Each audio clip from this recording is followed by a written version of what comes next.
दोस्तों ये रियल ब्रह्मांड पुराण बुक है। पिछले वीडियो पे हमने जहाँ तक पढ़ा था उसके बाद से आज यहाँ से शुरू करते हैं। रियल रामायण, महाभारत, वेद, पुराण, कामसूत्र, उपनिषद, इस सब बुक अगर आप शुरुआत से पढ़ना चाहते हैं तो इस वीडियो के नीचे चैनल के नेम या पिक्चर पे क्लिक करके प्लेलिस्ट में जाके देख सकते हैं, या फिर चैनल का नाम कुछ अलग कुछ रोचक को यूट्यूब पे सर्च करके फिर उस पर क्लिक करके प्लेलिस्ट में जा सकते हैं। तो उन नित्याओं ने बड़ा ही उद्यत युद्ध किया था। उन्होंने प्राण को दंड को आकर्षित किया था। प्रहार करने के समय में नित्याओं के करों के बलयों और कंकड़ों का कौनन हो रहा था। 3 प्रहर तक ऐसा घोर युद्ध हुआ था। नित्याओं के तीक्ष्ण बाणों से अक्षौहिणियों का संहार हो गया था। सर्वप्रथम कामेशी ने सरों से दुष्ट दमन को निहत किया था। भगमाला ने सेनापति दीर्घ चिन्ह को मार डाला था। नित्य, क्लिन्ना और भेरुंडा ने हुम्बेक और हुल्लू मल्लक को, बहिवासा ने क्लस को तीक्ष्ण सरों से निहत कर दिया था। महाब्रजेश्वरी ने बाणों से कैकीबाहन को मार डाला था और शिवदूती ने पुलकस को यमपुर भेज दिया था। त्वरिता ने पुंड्रकेतु को पहने बाणों से मार डाला था। कुल सुंदरिका नित्या ने चंडबाहु और कुक्कुर को मार दिया था। इसके अनंतर नील पताका और विजया दोनों ही जय करने में उद्यत थी। इन्होंने जम्बूकाक्ष और जृंभन को मार दिया था। सर्वमल्लिका नित्या ने तीक्ष्ण भृंग का हनन किया था। ज्वाला मलिनिका नित्या ने उग्र त्रिकर्णक का हनन कर दिया था।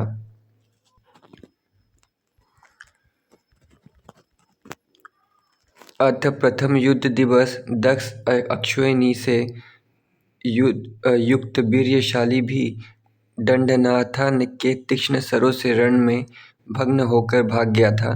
उस देवी ने 10 अक्षौहिणी सेना नष्ट कर दी थी। भंडासुर इस वृत्तांत को सुनकर बड़ा क्षुब्ध हो गया था। रात्रि में कपट युक्त संग्राम जो दुष्ट असुरों ने किया था उसको सुनकर मंत्रिनी और दंडनाभा दोनों को बड़ा निर्वेद हुआ था। दैत्य के द्वारा देवी का समागमन का होना बहुत ही कष्ट का विषय है। उत्तम बुद्धि वाली हम आगे दूर चल दी थी। महाचक्र रथेंद्र की रक्षा सैनिकों द्वारा नहीं हुई थी। रात्रि में इसी अवसर को पाकर दुष्टों ने पराक्रम किया था। वहाँ पर क्या वृत्तांत हुआ था, क्या स्वामिनी ने युद्ध किया था अथवा अन्य शक्तियों ने असुरों के साथ युद्ध किया, ये कार्य विनष्ट हो गया। वहाँ पर कैसा प्रवृत्ति है और महादेवी के हृदय में कौन सा प्रसंग व्यतीत हो रहा है। इस रीति से उन शक्तियों ने, जिनमें दंडनामा अग्रणी थी, शंका से बेचैन होकर मंत्रिनी को अपना अगुआ बनाकर ललिता के समीप में गमन किया था। उन्होंने कहा, जनों के उपरोधक निर्गमन करें और प्रवेश करें। ये सब बिना आलस्य वाले अनिद्र और निरंतर उद्यत रहने चाहिए। ऐसा होने पर दुष्टों का अभिष्ट कूट युद्ध नहीं होगा और शत्रुओं का असमयों में, संध्याओं में और मध्य रात्रियों में हठ से पूर्ण आक्रमण नहीं हो सकने के योग्य होता है। यदि ऐसा नहीं किया जाए तो ये दैत्य बहुत बुरे अभिप्राय वाले तथा बहुत सी माया के परिग्रह वाले हैं और ये स्वर्णकार के ही समान महान बल का विलुंठन कर लिया करते हैं। इस समय में मंत्रिनी और दंडनाथा के इस वचन का श्रवण करके युद्ध दांतों की कांति से मुक्ताओं का बहन करती हुई श्री ललिता देवी ने कहा, आप सबका ये मंत्र बहुत ही सुंदर बुद्धि से विचारा हुआ है। ये कुशल बुद्धि का मार्ग है और ये सनातन नीति है। जीत की इच्छा वाले महान जनों को चाहिए कि अपने चक्र के आगे रक्षा करके सुदृढ़ साधन वाला होवे, फिर दूसरे शत्रुओं के चक्र पर आक्रमण करना चाहिए। उस ललिताश्वरी ने मंत्रिनी और दंडनामा से कहा और ज्वाला मालिनी का जो नित्या थी बुलाकर ये कहा था, हे वत्से, आप तो ज्वालामालाओं से परिपूर्ण आकृति वाली बहिन रूपा हैं। इस महान बल की रक्षा आपको ही करनी चाहिए। इस महितल का 100 योजन के विस्तार वाला परिवृत्त करो और 30 योजन ऊंचा बनाओ जो ज्वालाकार वाला हो। इस योजन मात्र द्वार को छोड़कर अन्यत्र जाबज्वलान क्लेबर वाला होवे, वह इनकी ज्वाला को प्राप्त होकर संपूर्ण सेना को रक्षा करो। उस ललिताश्वरी ने ज्वाला मालिका से इतना ही कहा था और फिर महेंद्रगिरी के उत्तर की भूमि के भाग में चलने का उद्गम किया था। फिर वो नित्यमयी थी तथा जलती हुई ज्वालाओं से पूर्ण आकृति वाली थी। वो चतुर्दशी तिथि गई थी, ऐसा उसने ऐसा ही होगा ये कहकर ललिता देवी को प्रणाम किया था। उसी भांति से पूर्व में निर्दिष्ट महेंद्र के उत्तर भूतल को कुंडलीकृत बनाकर उसने फिर छाल रूप से ज्वलित कर दिया था। दंडनावा और मंत्रिनी की चोमू भी ऐसी शोभित हुई थी मानो नवोवलय के जंबाल से ज्वालाओं की माला से पूर्ण आकृति होवे। फिर उसने यानी भंडासुर ने वहाँ पर कुटिलाक्ष जिसमें प्रमुख था उन सबके साथ मंत्रणा करके तथा विसंग विशुक्र और अपने पुत्र के साथ भी मंत्रणा कर की थी। उस महान बलवान ने एक हो साथ सामूहिक प्रसार से युद्ध करने के लिए निश्चय किया था और 4 समुद्र के तुल्य जो चतुर्बाहु प्रमुख 4 पुत्र ये उनके नियुक्त किया था। उन दानव ने चारों को बुलाया और युद्ध के कृत्य में नियुक्त किया था। भंडासुर बड़े ही प्रचंड क्रोध से जलता हुआ होकर उसने हमको युद्ध के लिए भेज दिया था। उसके पुत्र संख्या में 30 थे। इनके विशाल शरीर थे और इनमें महान बल विद्यमान था। हे कुंभज, उनके सबके नाम भी मैं बतलाऊंगा, आप सुनिए। चतुर्बाहु, चकोराक्ष, चतुशिरा, वज्रघोष, ऊर्ध्वकेश, महाकाय, महाहनु, मक्षत्रु, मक्षस्कंदी, सिंहघोष, शिरालक, लडून, पट्टसेन, पुराजित, पूर्वमारक, स्वर्ग, शत्रु, सर्वबल, दुर्गाख्य, स्वर्ग कंटक, अतिमाय, बृहन्माय, उपमाय और वीर्यवान। ये इतने भंडासुर के दुष्ट बुद्धि वाले दुर्मत पुत्र थे। ये सभी अपने पिता के ही समान बाहुबल वाले थे और पिता के तुल्य ही इनका कलेवर था। इन सब ने भक्ति की भावना से भंडासुर के चरणों में प्रणाम किया था। उन दानव ने प्रसन्न लोचनों से उनको देखा था और बड़े गौरव के साथ उनसे ये वाक्य बोला था, और ये अपने समस्त कुल का घातक था। मेरे पुत्र, इस भूमंडल में आपके समान कोई भी नहीं है। आप लोगों के ही बल विक्रम से मैंने पहले ये समस्त विश्व को जीत लिया था। तुम सब ने युद्ध स्थल में कोप से इंद्र का, अग्नि का, यम का, निश्रुति का और पाशी के कवचों का कर्षण किया था। आप लोग सब अस्त्रों को भी जानते हैं। अब आप सबके जागृत रहते हुए भी ये हमारे कुल का भंग से आ गया है। कोई दुष्टा मायाबिनी और युद्ध करने में दुर्मदा है, जो कि अपने ही सह स्त्रियों से संयुक्त होकर हमको मार रही है। सो अब इसको युद्ध में अपने वश में अवश्य ही तुम कर लोगे। आप सब जलते हुए आयुधों को लेकर उसको जीवित ही पकड़ लेना। आप सबका प्रकोप तो अप्रमेय है। आप सब ऐसे वीरों को केवल एक नारी की ओर भेजना उचित नहीं है, तथापि ये विधाता का ही ऐसा क्रम है। ये एक आपकी कीर्ति का बड़ा भारी विपर्य है।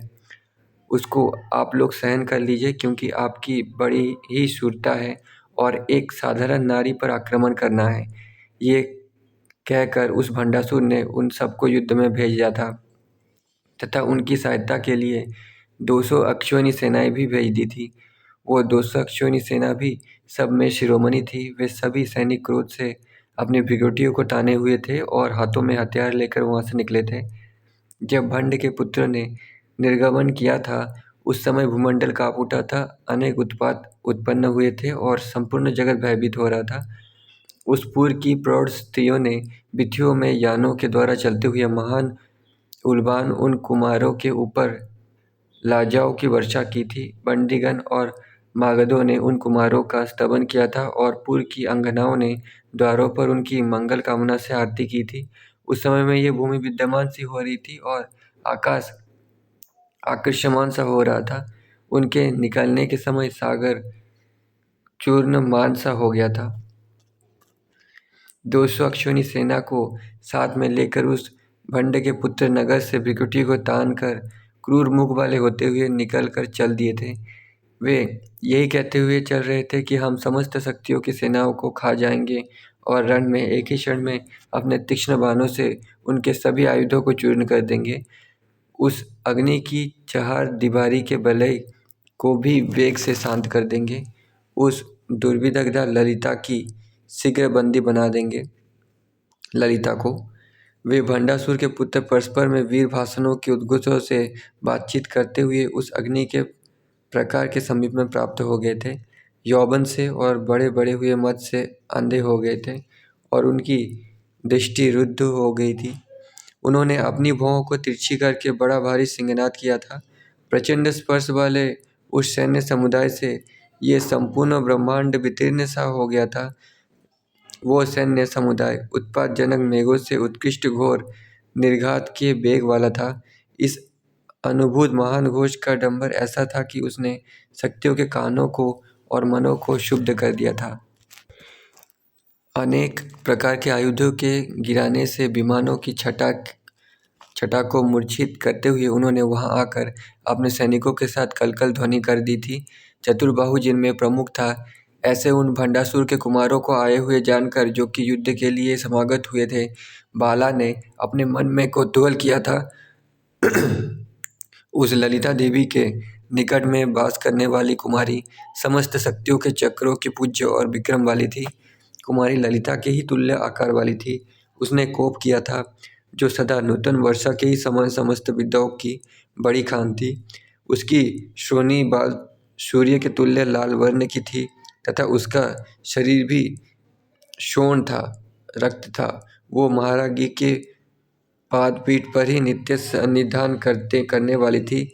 उसके बाहिर संचरण करने वाले प्राण जो चौथा नेत्र ही था। उसने कहा था, उन समागत भंड के पुत्रों को मैं शीघ्र मार डालूंगी।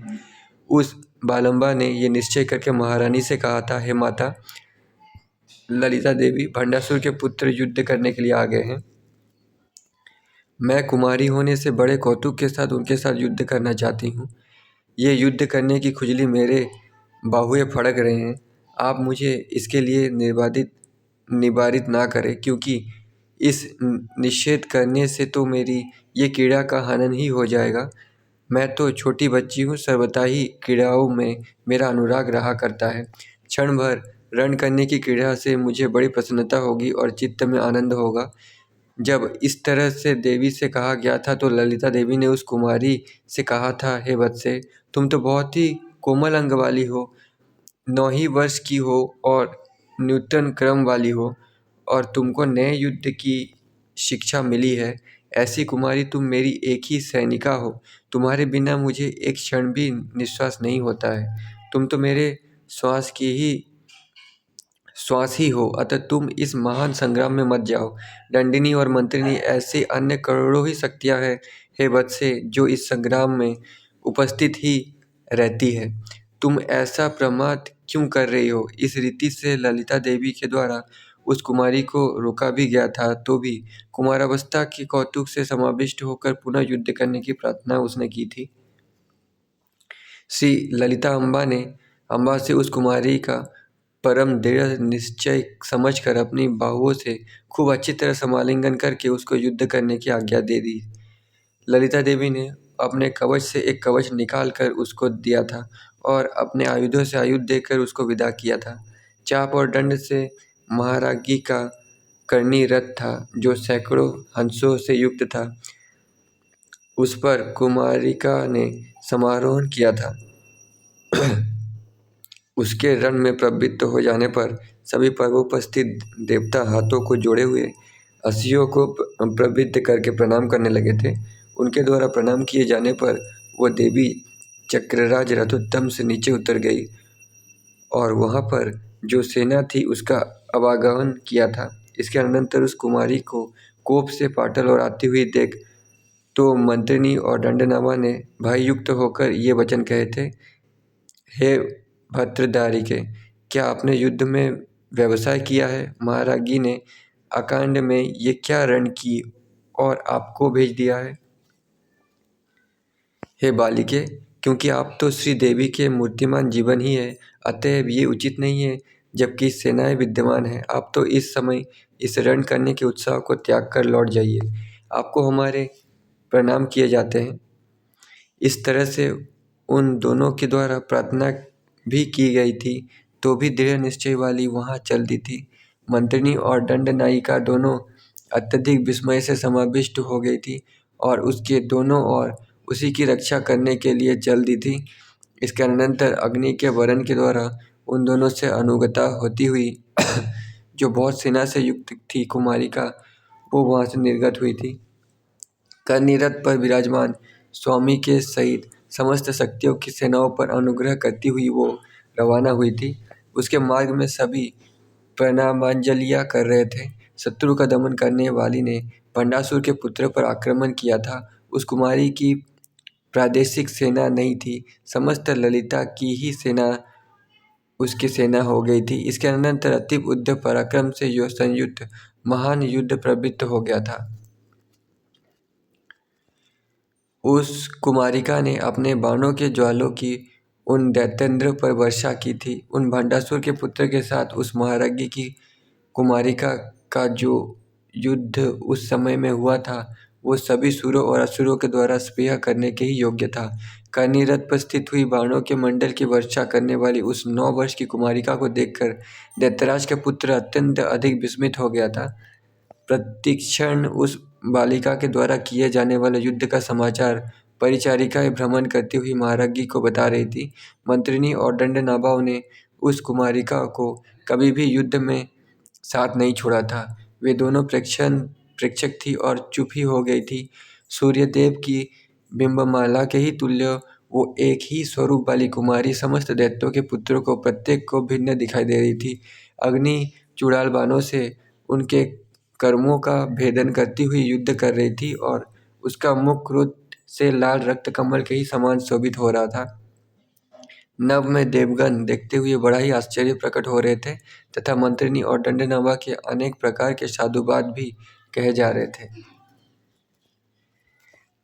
लघु हाथों वाली वो कुमारी का पूज्यमान होती हुई युद्ध कर रही थी। उसने युद्ध में दूसरा पूर्ण दिवस भी समाप्त किया था और उस ललिता देवी की पुत्री ने अपने बल को प्रकाशित किया था। वो उन सबको अपने अस्त्रों और प्रस्तास्त्रों से भेदन कर रही थी। उस महाराज्ञी की कुमारिका ने नारायण अस्त्र को छोड़कर 200 अक्षौहिणी सेनाओं को एक ही क्षण में भस्मसात कर दिया था। उन अक्षौहिणी सेनाओं के विनाश होने से एक ही क्षण में क्रोध को प्राप्त हुए वे दैत्यराज के पुत्र ने अपने अपने धनुषों को खींचा था और वे सब एक ही साथ गिर गए थे। फिर शक्तियों का और देवगणों का कलकल उत्पन्न हो जाने पर उस कुमारिका ने एक ही साथ 30 बाण छोड़े थे। हाथी कुशलता का आश्रय लेकर छोड़े हुए अर्धचंद्र बाणों से जो संख्या में 30 थे, उन 30 भंडासुर के पुत्रों का उसने शरीर काट डाला था। इस तरह से भंड के समस्त पुत्र के मर जाने पर अत्यधिक विस्मय से युक्त होकर देवों ने आकाश में स्थित होकर पुष्प की वर्षा की थी और उस महाराज्ञी की पुत्री ने भंडासुर के सब पुत्रों को विध्वस्त कर दिया था। और फिर मंत्रिनी और दंडनाभा के द्वारा बारंबार आलिंगन की गई थी तथा उन दोनों को बड़ी ही प्रसन्नता हुई थी। उस कुमारिका के जो विजय देने वाले पराक्रमों के उन्मेषों से नृत्य करती हुई शक्तियों के साधुवादों के तुमुल घोष से तीनों लोकों को भर दिया था।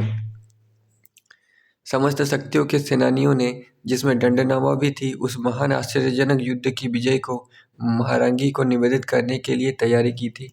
ललिता देवी ने अपनी पुत्री की भुजाओं के अवदानों को जो उन शक्तियों के द्वारा सुनाए गए थे श्रवण करके बहुत ही अधिक प्रसन्नता को प्राप्त की थी। वो समस्त चक्र शक्तियों के अदृष्ट पुत्र पराक्रमों से देवों के भी विस्मय करने वाला हो गया था। इसके अनंतर अपने समस्त पुत्र के विनष्ट हो जाने पर महान शोक से परिलुप्त होकर भंडासुर विलाप करने लगा था और उसने ये मान लिया था कि अब मेरे कुल का नाश हो गया है। वो इस रीति से क्रंदन करने लगा था, मेरे पुत्र, तुम सब तो बहुत ही उदार गुणों वाले थे। तुम सभी मेरे आज्ञा से तत्पर रहे थे। अब तो मेरे नेत्रों को सुधा के सूर्य के ही समान थे और मेरे कुल को बढ़ाने वाले थे। आप लोग तो सभी देवों के मत का भंजन करने वाले थे। आप लोग देवांगना के हृदय को मोहित करने में कामदेव के ही तुल्य थे। मुझे अपने प्रीति युक्त वाणी सुनाऊं। अब मेरी गोद में आकर बैठा। इस समय ये घटना हो गई है कि आप लोग अपने पिता का त्याग करके सुखी हो गए हो। हे पुत्र, आप सबके बिना ये मेरे राज्य शोभित नहीं हो रहे हैं। मेरे घर अब सुने हैं और मेरी राज्य सभा भी सुनी हो गई है। ये क्या हुआ और आप सभी कैसे दुराशयों वाले एक ही साथ निहत हो गए हैं, जिनकी भुजाओं का बल कोई भी दबा नहीं सकता था। ऐसे जो मेरे कुल के अक्रूर आप सब थे, उन सब को एक ही बार में उस दुष्टा नारी ने युद्ध में कैसे मार डाला था। मेरी सब सेनाएं नष्ट हो गई और मेरी कुल कुल की स्त्रियां भी नष्ट हो गई है। इससे आगे कुल के क्षीण हो जाने पर सब साहस और सुख भी विनष्ट हो गए हैं। उसने यमराज के तुल्य अपने खड्ग को म्यान से निकाल लिया था, जो बड़ा ही उग्र था। उसने अपने नेत्रों को फैलाया था और बहुत तेज से ज्वालित हो गया था। युद्ध में बंधुओं के सहित इसी समय में इस खड्ग से उस दुष्टा को खड्ग युद्ध में श्रम को प्राप्त करूंगा। इस तरह से रोष से उसका वर्ण स्खलित हो गया था और वो सर्प के ही तुल्य निश्वास ले रहा था। वो एक मत्त पुरुष के ही समान अपने खड्ग को हिलाता हुआ वहाँ से चल दिया था। सभी संभ्रांत दानवों ने उसको रोक लिया था और अत्यधिक क्रोध से जलते हुए उन्होंने ललिता के प्रति वचन कहने का आरंभ किया था। हे स्वामिन, उसके लिए आपको ऐसा संभ्रम नहीं करना चाहिए। हम लोग अपने बलों से समन्वित होकर रण करने का उत्साह करते हैं। आपकी सामान्य भी आज्ञा पाकर हम लोग संपूर्ण भुवन का मर्दन करने में हठ से समर्थ हैं। उस मुग्ध भाविनी की तो बात ही क्या है, अर्थात वो बेचारी नारी हमारे सामने बहुत ही तुच्छ है। क्या हम सातों सागरों का चूस डालें अथवा समस्त पर्वतों को खोद कर चूर्ण कर दें और इन तीनों भुवनों को उठाकर अधर देवें। अर्थात ये है कि हम असंभव कार्यों को भी आपके आदेश से कर सकने की शक्ति रखते हैं। हम समस्त सुरों को छेद डालेंगे और उनके आलयों को तोड़ फोड़ डालेंगे। हम दिक्पालों को पीस डालेंगे। हे महामते, आप हमको अपनी आज्ञा भर दे दीजिए। इस महान अहंकार से युक्त वचन को सुनकर लाल नेत्र वाला भंड क्रुद्ध होकर बोला था, हे विषक्रु, माया से अपने भस्म को छिपाकर आप वहां जाकर कटक में शत्रु के जय के विघ्न वाले महामंत्र को करो। उसके इस वचन को सुन करके विशुक्र रोष से भर गया था और माया से अपने शरीर को छिपाकर ललिता की सेना में गया था। जब प्रमाण करने को वो उद्यत हुआ था तो सूर्य अस्त हो गया था। प्रशस्त किरणों के समुदाय से दिशाएं सब पारस वर्ण की हो गई थी। अनुराग वाली संध्या गमन करते हुए भानुमाली पीछे ही चली गई, मानो पाताल की कुब्ज में वो सूर्य के साथ रमण करने को उत्सुक हो गई हो। चरमान्वी के पैर से ही समान तारे शोभित हो रहे थे। बड़े वेग से प्रयाण करने वाले सूर्य के देह के भंग से ही वे कर्ण समुपस्थित हुए थे। इसके अनंतर काजल के तुल्य एकदम काला बड़ा भारी अंधकार प्राप्त हो गया था। आशी की दुर्गी से मानो सुवर्ण का साथ करने को ही वो उत्सुक हो गया था। गिरह सरोवर से समृद्ध वो दैत्य माया के रथ पर सवार हुआ था और उसने अपना शरीर अदृश्य कर लिया था। फिर वो खल ललिता की सेना में प्राप्त हुआ था। वहां जाकर उस दुष्ट बुद्धि वाले अग्नि का आकार मंडल देखा था, जो जलती हुई ज्वालाओं वाला था और 100 योजन के विस्तार से समन्वित था। उसके सब और भ्रमण करते हुए अपने शाल को अवकाश न पाया था। फिर दक्षिण में द्वार पर पहुंचकर क्षण भर उस उद्यत ने सोचा था, वहाँ पर सावधान महान बली हाथों में हथियार उठाए हुए यानों पर समारूढ़ और संदिग्ध वर्म वाले जो द्वार देश पर स्थित थे देखे थे। सर्वथा द्वार की रक्षा के लिए दंडनाभा के द्वारा विदिष्ट विशंसी अक्षोहिणी सेना के संयुक्त स्वाभिमानी प्रमुख शक्तियाँ थीं। उनको देखकर वो विस्मय से समाविष्ट हो गया था और उस समय में उसने विचार बहुत देर तक किया था। साल के बाहिर ही स्थित होकर उसने यंत्र को फैलाया था। उसने 8 देवताओं से युक्त यंत्रों को लिखा था, 2 कोस की चौड़ाई में और उतने ही निस्तार में एक शिलापट्ट पर जो महान था उस उत्तम मंत्र को लिखा था। वो यंत्र 8 दिशाओं में 8 शूल संहाराक्षर मौली से ही लिखा गया था। उन 8 देवताओं के नाम हैं अलसा, कृपणा, दीना, नितंद्रा, प्रमिलिका, क्लीबा, निहरंकारा। ये 8 देवता कहे गए हैं। इन देवताओं के कंटक को शूलाष्टक पुट के ऊपर नियोजित कर लिखा गया था मंत्र था। उसको उस मायावी ने भली भांति मंत्रित किया था। यंत्र की पूजा करके छागल आदि की बलि दी थी, यानी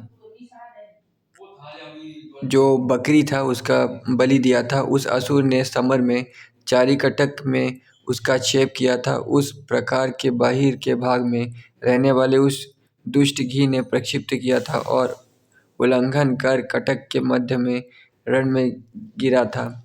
उस मंत्र के विकार से कटक में स्थित शक्तियाँ शस्त्रों को छोड़कर दीन मनुष्यों वाली हो गई थी।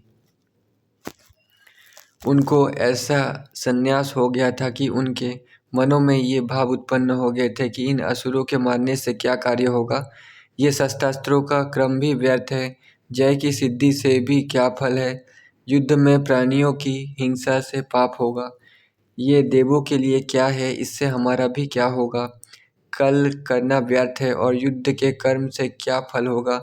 कौन तो महाराज्ञी स्वामिनी है और ये दंड नायिका क्या है। वो मंत्रिनी श्यामा क्या है और हमारा उनका कैसा भित्त होना है। यहाँ पर हम सब ने जो भित्त भूता है, एक बनिका को स्वामिनी बना रखा है, इससे क्या परम मोक्ष होगा। दूसरों के मर्मों के भेदन करने वाले आयुधों की क्या आवश्यकता है। ये युद्ध जो देश और शस्त्रों की क्षति करने वाला है, अब शांत हो जाना चाहिए। और युद्ध में मरण होने वाला है तो हमारा जीवन भी वृथा ही है। युद्ध में तो मौत ही होगी, वहाँ पर प्रमा ही क्या है। इस उत्साह से कोई भी फल नहीं है, अतः निद्रा ही सुख देने वाली है। आलस्य के तुल्य चित्त को विश्रांति देने वाला अन्य कोई भी नहीं है।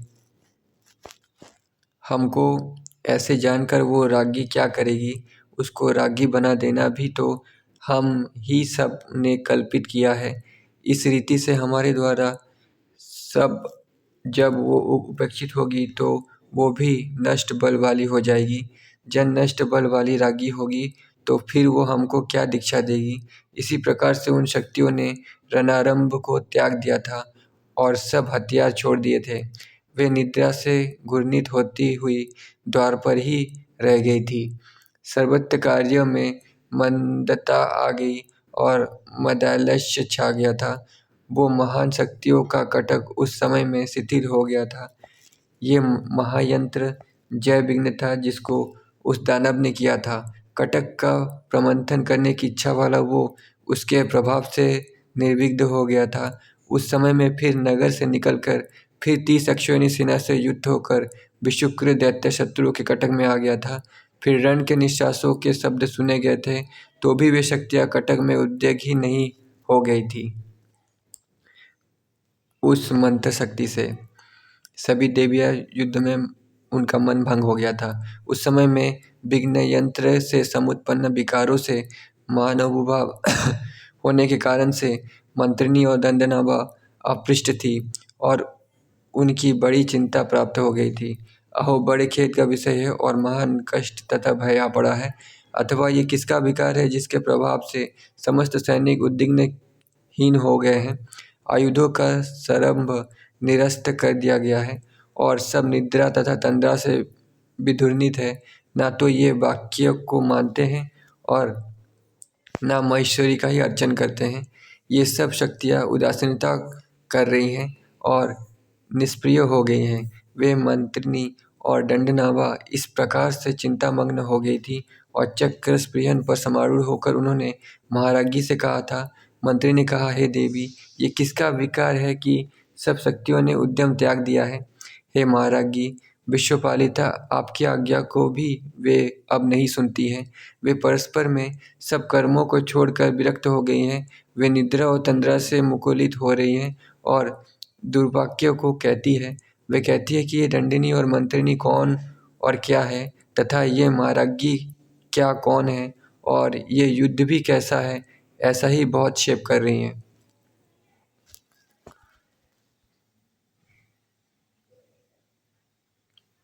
दोस्तों आज की वीडियो पे इतना ही। यहाँ से हम लोग नेक्स्ट वीडियो पे पढ़ेंगे। वीडियो बहुत बड़ा हो गया है। तब तक के लिए धन्यवाद।